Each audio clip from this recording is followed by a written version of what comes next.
Think I'm in focus this time. My bad. So I watched Send Help, which is a movie that has Rachel McAdams and Dylan O'Brien in it, and it's directed by Sam Raimi. And so many people were like, "Oh my God, you have to see this movie! Sam Raimi's back! Sam Raimi's back! Ah, is he? Is he back? Like, I guess like what was the last thing he did? I think he did like the second Doctor Strange movie or something. He did a Doctor Strange movie, but like I guess you would say he's back because like all the usual Sam Raimi things are happening. I'm gonna be honest, like this was not. It was meh to me. It was very mid for me. Um, I guess before I go into spoilers, the movie's about Rachel McAdams' character, and she's like this kind of awkward woman who works in an office. She does, she's a great worker, all that stuff, but of course, like, her new boss is, like, the son of the person, da-da-da, and the original person was gonna give her, like, a promotion, but once, like, the son came in, it gave it to, like, his frat buddy kind of stuff, and the movie kind of just spirals from there, right? So, you just kind of watch her just kind of lose her shit, and, on one hand, it's like good for her. On the other hand, it's like okay. I don't know. I'm gonna go into spoilers. Anyway, so yeah, so she confronts her boss, her new boss, which is Dylan O'Brien, and is like, "Hey, I was kind of promised that position," and he's like, "Whoops," and he's like, "You know what? We're gonna do like this travel meeting thing in Thailand or wherever, and come with us." Okay, so she gets there on like the private jet with a bunch of these like 30-something-year-old fratty guys. They find her Survivor audition tape because you learn that she's a huge fan of the show Survivor. No surprise she would probably want to get on there. So you kind of already have like an idea like, okay, she hopefully has actual survival skills, Um, and no surprise, the plane hits like a storm and all that stuff, and it goes down. She's the smart one in so many ways, so she's like strapped into her chair. And then I think Dylan O'Brien had like the safety thing around his neck, but everyone else, like, shit got decompressed. They fly out. They're all fucking just all that stuff. Crash lands. She's fine. She's just like, let me swim to the surface here. And then she finds him, pulls him to safety, and then she pretty much is like nursing him back to health. Now, she's a better person than me because I would not have done that.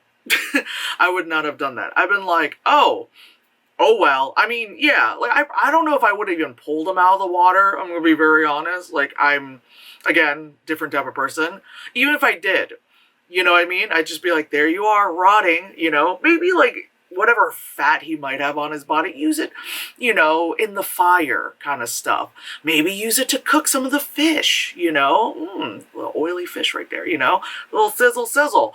Um, you know, so she nurses him back to health, and the entire time he's being such an asshole to her, and she's still like allowing it. I get it. That type of character, she kind of is a punching bag, and she just kind of takes it. I get it. Again, I would not. there's a reason why in my like early 30s I went through like so many jobs because I just don't. This does not stop. Anyway, nurses back to health, and there was one day where, well, his leg was like fucked up, so he couldn't really like get up and walk. So she like left him for like a day or two at one point just to kind of like teach him a lesson. She found like a really good like water source, like fresh water, and so she's like able to bathe a little. She's like, okay, maybe kill a boar, all that stuff. She sees a boat, and she was about to be like, hey, how? She's like, no. It's like, I'm gonna stay here because one, it's obvious she knows how to survive, and two, like it's like to teach the guy a lesson. Now, I may not have these wilderness survival skills like she does. I don't play. I don't camp. I'm not that type of person. Like I can barely handle like porta potties because I have OCD. So like that's a whole different thing. It's not a wilderness survival thing. It's just like kind of, type of thing. Anyway, so she's like, "Oh, let me not call out to this boat and all that stuff." And once he's able to walk and all that stuff, you know, she's like showing him stuff. He's like, "Oh yeah, like this is what a poison berry is. Don't go over there. It's poison, bushes and stuff. Like, don't do that. Be careful." And he's like, "Sure, I'll trust you, lady." All that stuff. He starts kind of making his own, shelter and all that stuff. And pretty quick learner. He just saw what she had done and was like, "All right, let me do that." Covered in bees or flies or whatever. Anyway, so and I knew when she said, "Don't go past this, that's all poison." I'm like, is this gonna be like a thing? Like, I was like, is it gonna be a thing where like you go past it and it's like a resort? You know what I mean? Like, and I wasn't wrong. So yeah, as like the movie progresses and all that stuff, and at one point she's out there like picking was it coconuts, picking mangoes and stuff, and she sees a boat and she's like, "Oh God!" Like, and it turns out to be Dylan O'Brien's fiance, and you remember her because she's like, thin, gorgeous, beautiful complexion, huge fuck off, engagement ring. She's like, "Hey, hey," and like Rachel McAdams' character's like, "Shit, fuck, like, how are you gonna hide?" She's like, "Oh my God, I can't believe I found you. Is he alive?" And she's like, "Yeah," and it takes her up into like, takes her up the mountain kind of stuff. And it's like, it's really rocky here. And it's like, "Yeah, we've been staying up here," and then like fucking pushes the boat guy and her off the cliff. And he's like, why would you do that? It's like, yeah, she wants to teach this guy a lesson. And, like, she wants to kind of like, it's like her thing, it's a way to like prove that she's able to survive for whatever reason, and also like to teach her boss guy a lesson, like, I can kill you at any time and you need me to survive, kind of stuff. So, whatchamacallit, the guy finds the house. It's like, rich person vacation home, not a resort, but I was pretty close.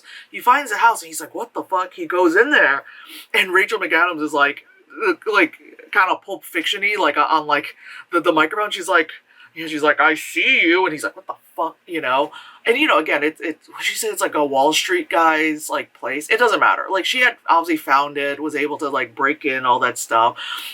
She's like enjoying the water and enjoying like all the amenities of a house. So he goes in. Of course, he's chugging water, all that stuff, and they end up fighting. And like, what was it? Like, she had like a shotgun. It was kind of dark, so I couldn't tell what the fuck that shotgun was. It was very weird. It ended up having no bullets in it, or no shells, excuse me, in it, and it was just fine. And then the dude had like a bull's horn from something, and then like, anyway, so she fucks him up, and then like it turns out it was like a year later she's doing like celebrity golf, like what was it, like she escaped on a raft. That's the part that got me, where it's like, okay, escaping on a raft, but like, what about the boat that the guy and the girl got on? You know what I mean? Like, I guess, like, you can think that, like, the fiance lady, like, her family's like, okay, maybe she got lost while looking for him. Maybe the boat guy, like, he had a family. Like, that kind of sucks. You're like, anyone want to go look for the boat? Like, did she do something to that boat so that no one knew about it? So then did she build a raft? And like, how did she know she was gonna get help? I don't know. That's the part where I was like, sure, And whatchamacallit, yeah, like, the story was very like predictable, as I mentioned. It was like, all right, like, there was no point where I felt like, oh no, what's gonna happen next? It was like, and this is gonna happen, and then this is gonna happen, and this is gonna happen. The part that kind of, I guess, slightly made me go, was like when she like fed him like this like blue octopus thingy, and he became kind of he became paralyzed and she like pretended to like cut his dick and balls off, which was kind of funny. Other than that, like no other parts where I was just like, oh shit, oh shit. It's like, oh no, when the fiance showed up, I was like, here we go, she's gonna kill people. And the fact that she, got away with murder. It's like, I mean, again, good for her, because all the people around her were terrible. Even her colleagues, they're like, she's like, wait, he got the job. And the other girl's like, yeah, I'm typing up his, like, the mass email to let everyone know he's the new guy. And she's like, what the fuck? Yeah, like I said, I guess Sam Raimi's back because there's a lot of, like, eye gouging and blah, things happening, very, Sam Raimi-esque type of stuff, but it's not very good. Like, I don't know, man. I feel like after he did like the Spider-Man movies, because then he did like what? He did that Oz movie that I never watched, and then he did some other fucking shit. What was it? Oh my god. Yeah, he did Drag Me to Hell, which was ass. And see, the thing is, this kind of reminded me of Drag Me to Hell because it was like the same kind of predictability that you knew what was going to happen. I mean, at least Drag Me to Hell was ridiculous.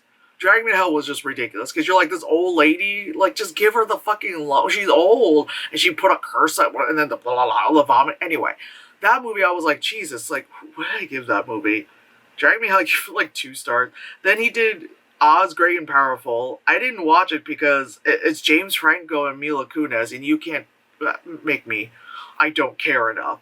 You know what I mean? And it's like, yeah. And then, oh yeah, he did the second Doctor Strange movie, yeah. Which I also said it was mid because I was like, it's a movie. Yeah, it's like I guess Sam Raimi's bad. I don't know, man. It's not my Jilly Jam, it's alright. It's fine. If you guys are happy that Sam Raimi's back, then I'm happy for you. But this is not it for me. This is not it.